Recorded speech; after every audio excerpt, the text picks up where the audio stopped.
नमस्कार दोस्तों, हिंदी भाई ममतेज सर में आप सभी का स्वागत है।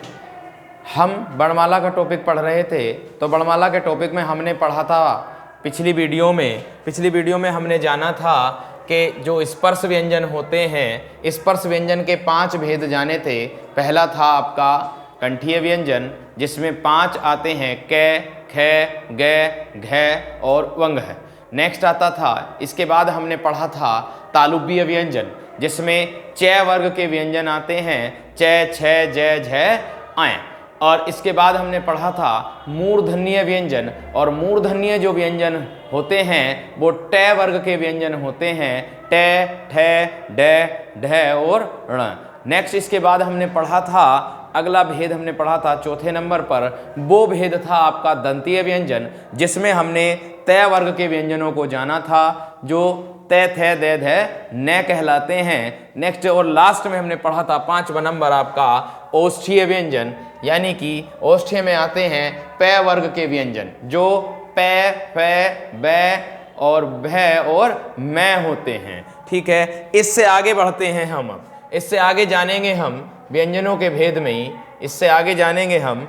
इसके बाद आपसे अगर पूछ ले कि स्पर्श व्यंजन में ही अगर आपसे पूछ ले कि नासिकीय व्यंजन कौन से होते हैं, अगर आपसे पूछ ले कि नासिकीय व्यंजन कौन से होते हैं, तो नासिकीय जो व्यंजन होते हैं दोस्तों, वो प्रत्येक वर्ग का 5वां अक्षर होता है।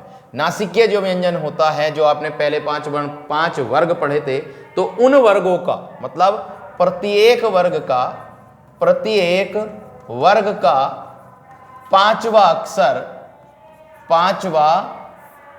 अक्षर, प्रत्येक वर्ग का 5वां अक्षर नासिकीय व्यंजन कहलाता है। 5वां अक्षर नासिकीय व्यंजन कहलाता है। 5वां अक्षर नासिकीय व्यंजन कहलाता है, नासिकीय व्यंजन कहलाता है। और कौन कौन से होते हैं प्रत्येक वर्ग का 5वां अक्षर, वो अब हम जानेंगे। देखिए, जैसे में आता है आपका, एक आएगा आपका वंग है, कै वर्ग का 5वां अक्षर होता है, और एक आएगा च, छ, ज, झ, आए आएगा, और एक आएगा आपका ट, ठ, ड, ढ, ण आएगा, और एक आएगा आपका त, थ, द, ध, न आएगा, और एक आएगा आपका प वर्ग का प, फ, ब, भ, म। यानी कि ये जो व्यंजन होते हैं आपके नासिकीय व्यंजन कहलाते हैं, क्योंकि ये नाक से उच्चारित होते हैं। हल्के से नाक से उच्चारित हो जाने की वजह से इनको नासिकीय व्यंजन की ध्वनि दिया गया है नाम, जिससे इनकी संख्या जो होती है भैया कितनी होती है? 5 होती हैं। वंग है, आए और ण और न और मैं। नेक्स्ट इसके बाद जानेंगे हम, इसके बाद पढ़ेंगे हम अंतस्थ व्यंजन। इसके बाद भेद आता है आपका अंतस्थ व्यंजन। देखो, अंतस्थ व्यंजन के बारे में जानेंगे। अंतस्थ व्यंजन किसे कहते हैं? अंतस्थ व्यंजन, अंतस्थ व्यंजन किसे कहते हैं? अंतस्थीय व्यंजन। देखो, अंतस्थ का जो अर्थ होता है वो होता है भीतरी से। अंतस्थ का जो अर्थ होता है वो होता है भीतरी, मतलब जिन वर्णों का उच्चारण करने पर मुख से और नाक से कम मात्रा में वायु बाहर निकले। जिन वर्णों का उच्चारण करने पर मुख और नाक से कम वायु बाहर निकले, जिन वर्णों का उच्चारण करने पर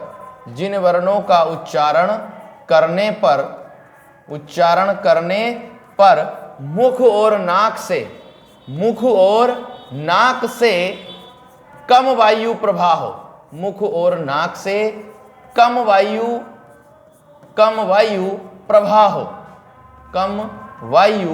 प्रवाह मतलब बाहर निकले, कम वायु प्रवाह हो, उन्हें अंतस्थ व्यंजन कहते हैं। उन्हें अंतस्थ व्यंजन कहते हैं।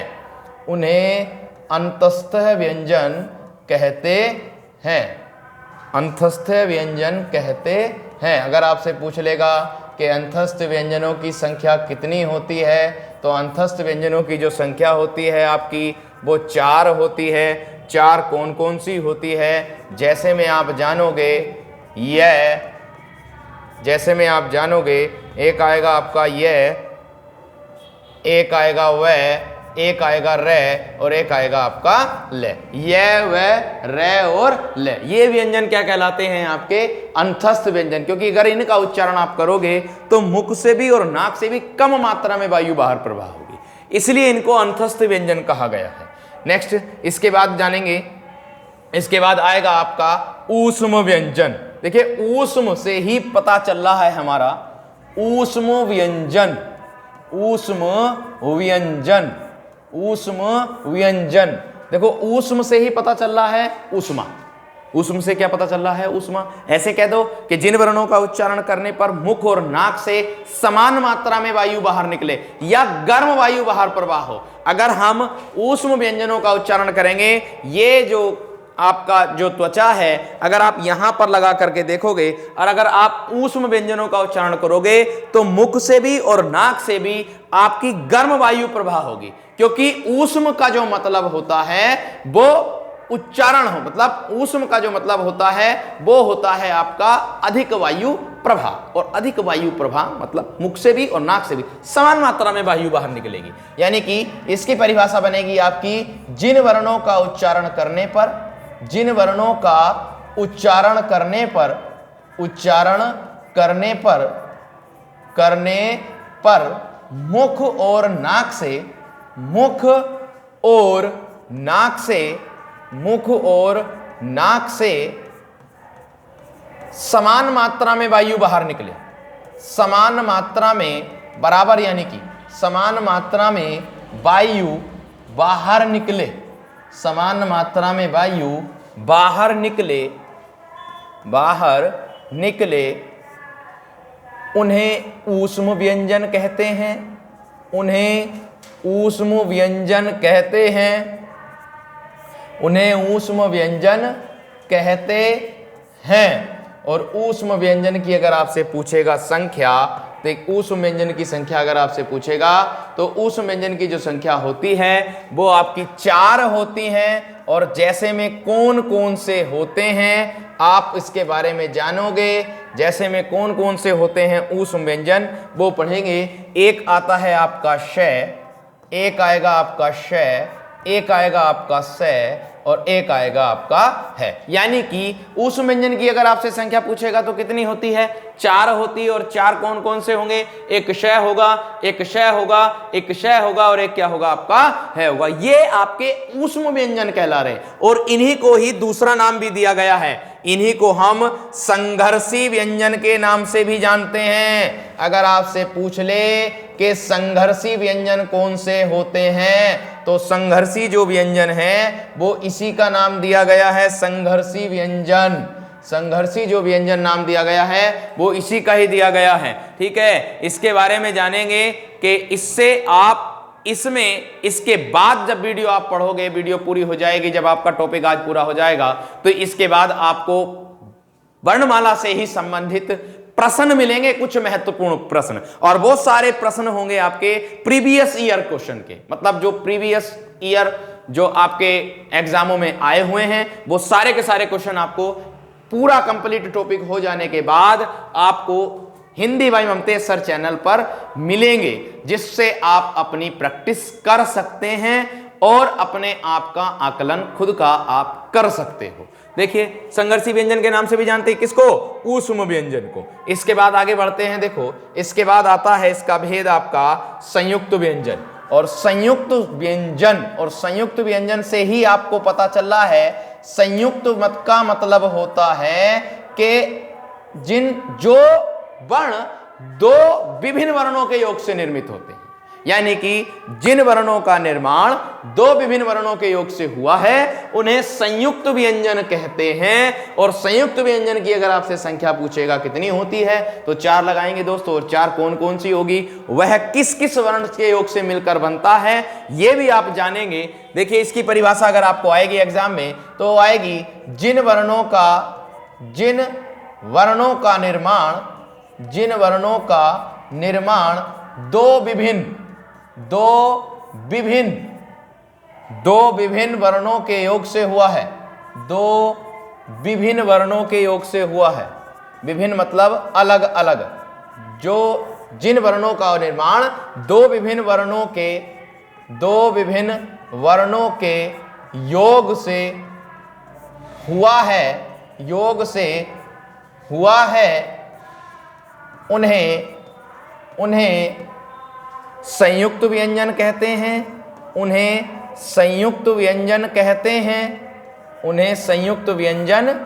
कहते हैं। और संयुक्त व्यंजन की आपसे संख्या पूछेगा तो संयुक्त व्यंजन की जो संख्या होती है आपकी वो 4 होती है। कौन कौन से होते हैं? जैसे में आप पढ़ोगे, जैसे में आएगा, एक तो आएगा आपका 6 क्षत्रिय, एक आएगा आपका त्रय, एक आएगा आपका श्रेय और एक आएगा आपका ज्ञेय। श्रेय, 6 क्षत्रिय, त्रय और श्रेय और एक आएगा आपका ज्ञेय। यानी कि ये किन किन वर्णों के योग से बनेंगे? देखिए ये 6 क्षत्रिय जो मिलकर बनेगा ये कै प्लस सै के योग से मिलकर बनेगा, और ये त्रय जो मिलकर बनेगा ये तय प्लस रै के योग से मिलकर बनेगा, और ये श्रेय जो मिलकर बनेगा ये सै प्लस रै के योग से मिलकर बनेगा, और ये ज्ञेय जो मिलकर बनेगा ये जय प्लस आय के योग से मिलकर बनेगा। आपको एग्जाम में ऐसे भी पूछ सकता है कि 6 क्षत्रिय किन 2 वर्णों के योग से मिलकर बनता है। आपको ऑप्शन में इसी प्रकार से एक ऑप्शन ये दिया हुआ होगा, 3 अन्य ऑप्शन होंगे जो आपको देख करके पहचानना है कि संयुक्त व्यंजन जो होते हैं आपके वो कौन से होते हैं। 6 क्षत्रिय, त्रय, श्रेय और ज्ञेय, और किस किस वर्ण से योग से मिलकर बने हुए हैं वो भी आपको ध्यान में रखना है। नेक्स्ट, इसके बाद आगे बढ़ते हैं हम, इसके बाद जानेंगे, इसके बाद आप आगे बढ़ते हैं, इसके बाद हम जानेंगे द्विगुण व्यंजन के बारे में। द्विगुण व्यंजन, इसके बाद हम जानेंगे द्विगुण व्यंजन के बारे में। और द्विगुण व्यंजन का अगर आपसे पूछ ले कि इसका अन्य नाम क्या होता है, तो इसका जो अन्य नाम होता है वो उत्क्षिप्त के नाम से भी जानते हैं। अगर पूछ ले कि उत्क्षिप्त व्यंजन कितने होते तो 2 होते हैं, अगर पूछ ले कि द्विगुण व्यंजन कितने होते तो भी 2 ही होते हैं। उत्क्षिप्त व्यंजन के नाम से भी आ सकता है, उत्क्षिप्त व्यंजन के नाम से भी आ सकता है कि उत्क्षिप्त व्यंजन कौन से होते हैं, 2 होते हैं, और द्विगुण व्यंजन कौन से होते हैं, वे भी कितने होते हैं, 2 होते हैं। यानी कि उत्क्षिप्त व्यंजन या द्विगुण व्यंजन जो होंगे वो 2 होंगे। और इसकी परिभाषा जो बनेगी वो आपकी ये बनेगी कि जिन वर्णों का उच्चारण करने पर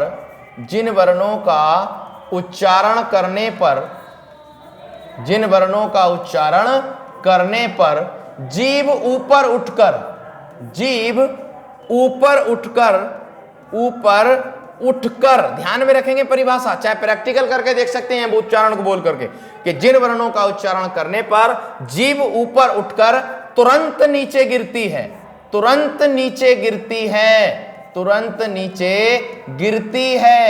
उन्हें द्विगुण व्यंजन कहते हैं। जिन वर्णों का उच्चारण करने पर जीभ ऊपर उठकर तुरंत नीचे गिरती हैं उन्हें द्विगुण व्यंजन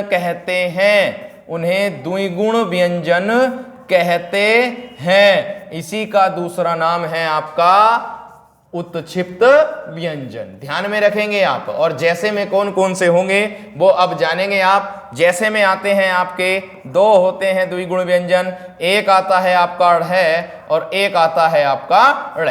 यानी कि ये व्यंजन होते हैं द्विगुण व्यंजन। द्विगुण मतलब 2 गुण। अगर आप इनका उच्चारण करोगे जीभ आपकी ऊपर उठेगी फिर झटके से तुरंत नीचे गिरेगी, इसलिए द्विगुण मतलब 2 गुण वाले व्यंजन जिसमें 2 गुण पाए जा रहे हैं, इसलिए इसको क्या कहा जा रहा है, द्विगुण व्यंजन। और इसका दूसरा अन्य नाम क्या होता है, उत्क्षिप्त व्यंजन। इसके बाद आगे जानेंगे हम, एक आता है आपका अयोगवाह व्यंजन। देखिए अयोगवाह व्यंजन किसे कहते हैं। देखिए अयोगवाह व्यंजन होते कौन कौन से हैं। अयोगवाह व्यंजन,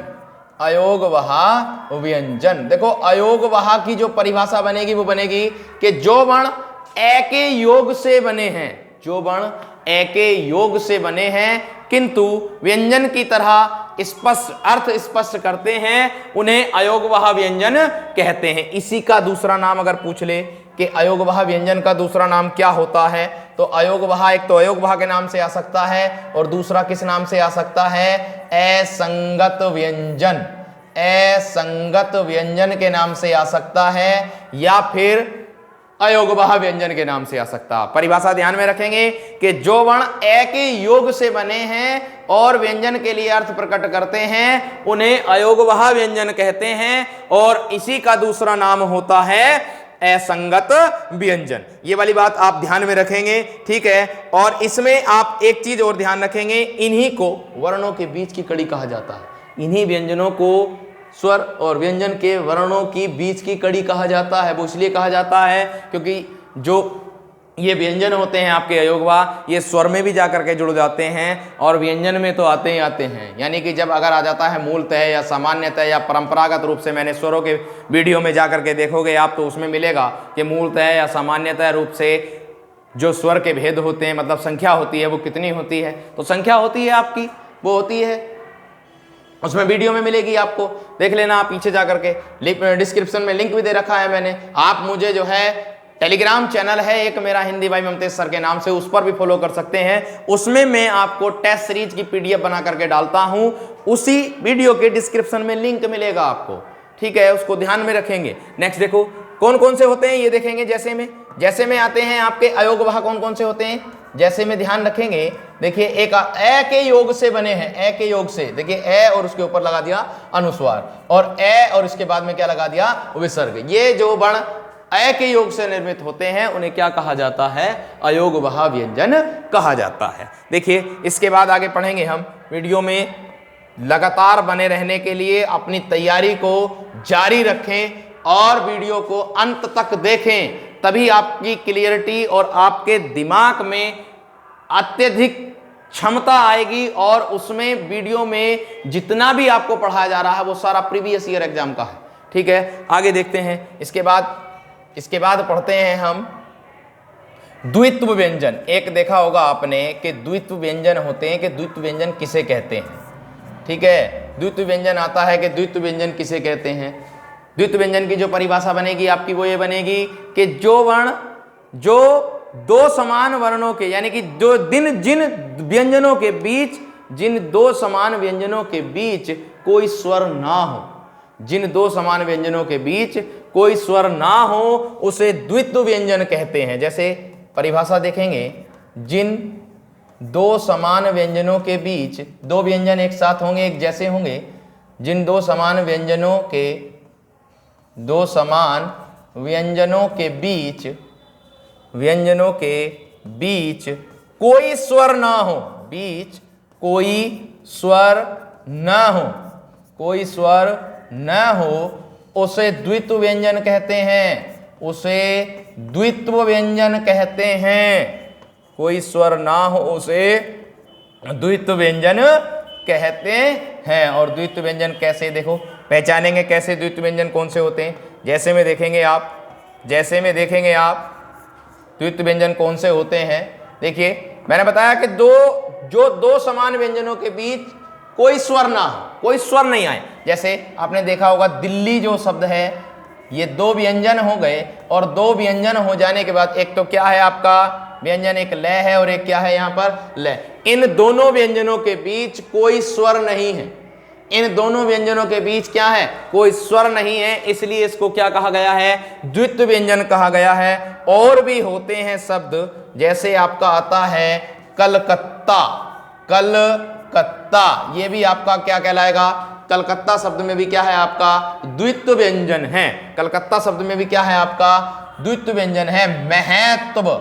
महत्व इसमें भी क्या है आपका द्वित्व व्यंजन है। महत्व में भी क्या है आपका द्वित्व व्यंजन है। और महत्व की भी आपसे शुद्ध वर्तनी लिखने के लिए आती है, तो महत्व की जो शुद्ध वर्तनी होती है वो यही होती है, ध्यान रखना, ठीक है। यानी कि जिन दो व्यंजनों के, समान व्यंजनों के बीच कोई स्वर ना हो उसे क्या कहते हैं हम, द्वित्व व्यंजन। नेक्स्ट देखेंगे। इसके बाद आगे बढ़ते हैं हम। इसके बाद आते हैं हमारे वन लाइनर में क्वेश्चन आते हैं। जैसे आता है आपका लुंठित व्यंजन, के लुंठित व्यंजन कौन सा होता है, लुंठित व्यंजन कौन सा होता है। तो दोस्तों लुंठित व्यंजन जो होता है आपका वो कौन सा होता है, रे होता है। लुंठित व्यंजन कौन सा होता है आपका, रे होता है। फिर इसके बाद पढ़ेंगे हम, आपसे आएगा कि पार्श्विक व्यंजन कौन सा होता है, पार्श्विक व्यंजन कौन सा होता है। कि पार्श्विक व्यंजन पूछ लेगा कि पार्श्विक व्यंजन कौन सा होता है। तो पार्श्विक व्यंजन जो होता है आपका वो होता है दोस्तों ल। पार्श्विक व्यंजन कौन सा होता है आपका ल होता है। लुंठित पूछेगा तो र होगा, पार्श्विक पूछेगा तो आपका ल होगा। नेक्स्ट इसके बाद अगर आपसे पूछेगा कि एक काकल्य वर्ण आता है कि काकल्य वर्ण कौन सा होता है, पूछेगा काकल्य वर्ण कौन सा होता है, काकल्य वर्ण कौन सा होता है। और काकल्य वर्ण इसे क्यों कहते हैं, यानी कि जिस व्यंजन का उच्चारण करने पर मुख गुहा खुली रहती है, हमारी जो मुख गुहा है वो खुली रहती है और वायु बंद कंठ को खोलकर झटके से बाहर निकलती है। यानी कि जिस व्यंजन ध्वनि का उच्चारण करने पर, काकल्य वर्ण को ध्यान से समझेंगे, परिभाषा आपकी ध्यान से समझेंगे, चाहे आप इसको जब काकल्य वर्ण में लिखूंगा तो काकल्य वर्ण को आप बोल करके भी देख सकते हो। जो आपको परिभाषा लिखा रहा हूं बिल्कुल उसी के समान फॉलो होगा। मतलब जिस व्यंजन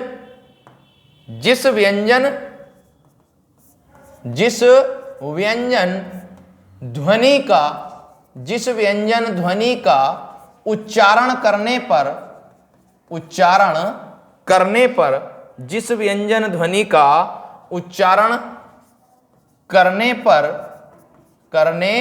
पर मुख गुहा खुली रहती है, मुख गुहा खुली रहती है और वायु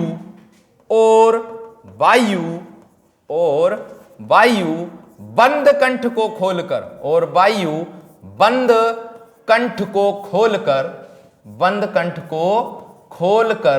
झटके से बाहर निकलती है। बंद कंठ को खोलकर झटके से बाहर निकलती है,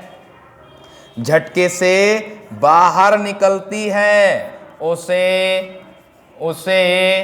काकल्य वर्ण कहते हैं।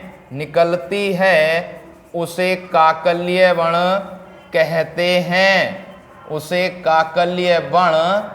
कहते हैं। और काकल्य वर्ण कौन सा होता है, आप जब उसका उच्चारण करोगे काकल्य वर्ण का तब आपको पता चल जाएगा कि परिभाषा पर फॉलो हो रहा है क्या नहीं हो रहा है। देखिए मैं लिख रहा हूं, काकल्य वर्ण जो होता है आपका वो होता है क्या होता है। और मुख गुहा जो बोला मैंने वो मुंह को बोला कि मुख गुहा, अगर आप है का उच्चारण करोगे तो है का मैंने बताया कि मुख गुहा खुली रहती है और वायु बंद कंठ को, कंठ है हमारा यहाँ पर, मैंने आपको कल डायग्राम में दिखाया था, वीडियो नंबर 3 में व्यंजन का जो वर्गीकरण कराया था उसमें मैंने आपको डायग्राम में दिखाया था कि कंठ कहाँ पर होता है, तालुब्य कहाँ पर होता है, दंत्य कहाँ पर होता है, औषधीय कहाँ पर होता है, मूर्धन्य कहाँ पर होता है, सारा चित्र में दिखाया था मैंने कि कौन सी चीज कहां पर होती है। यह बताया मैंने कि मुख गुहा खुली रहती है। अगर आप है का उच्चारण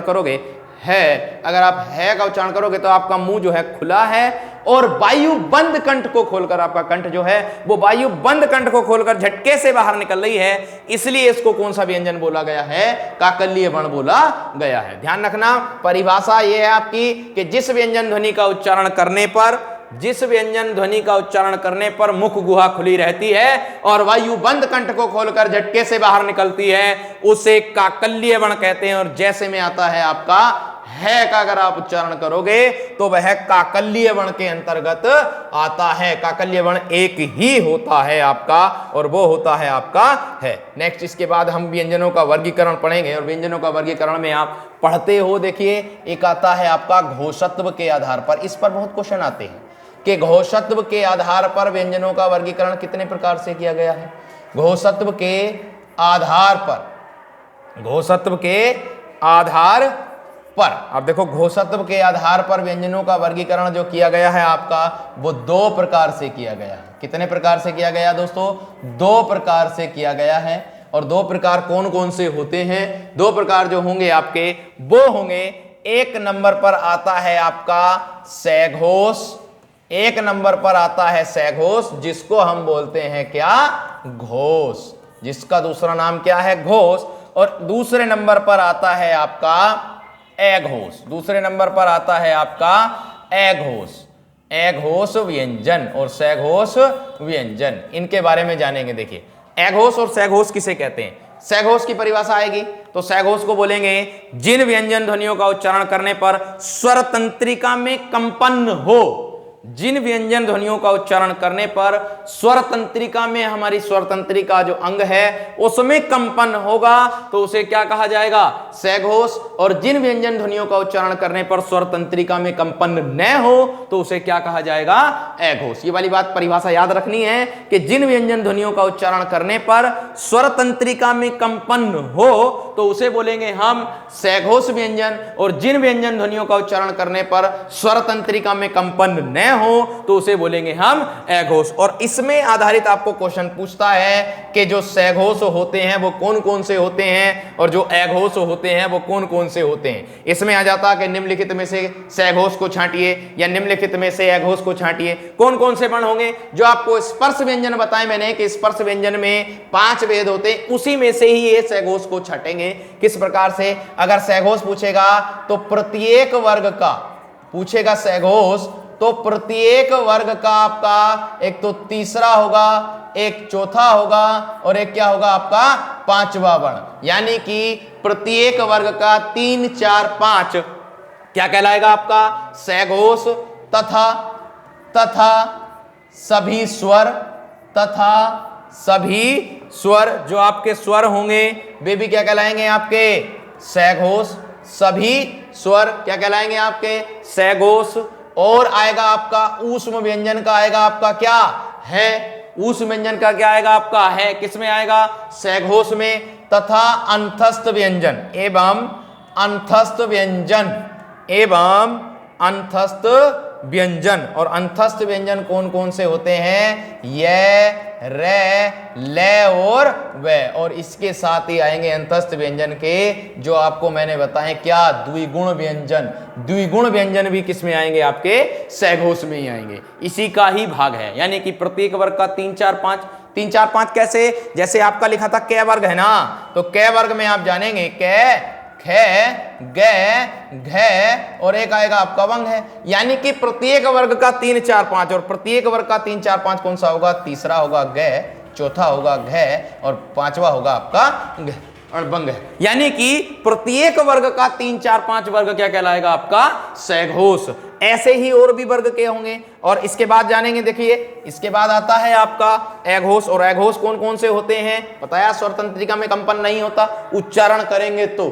ठीक है, अघोष आता है प्रत्येक वर्ग का। अघोष आएगा आपका प्रत्येक वर्ग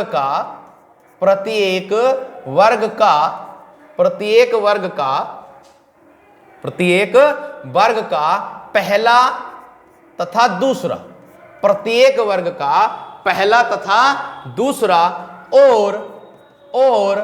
और आएंगे आपके ऊष्म व्यंजन का है तो आपका यहां पर आ गया सघोष में। तो बचे कितने? 3 बचे। एक आएगा आपका स, एक आएगा श और एक आएगा आपका श। यानी कि ये किस में आएंगे? आपके अघोष व्यंजन के अंतर्गत आते हैं। नेक्स्ट और लास्ट इसका पॉइंट है आपका, इसका लास्ट पॉइंट है दोस्तों आपका प्राणत्व के आधार पर व्यंजनों का वर्गीकरण।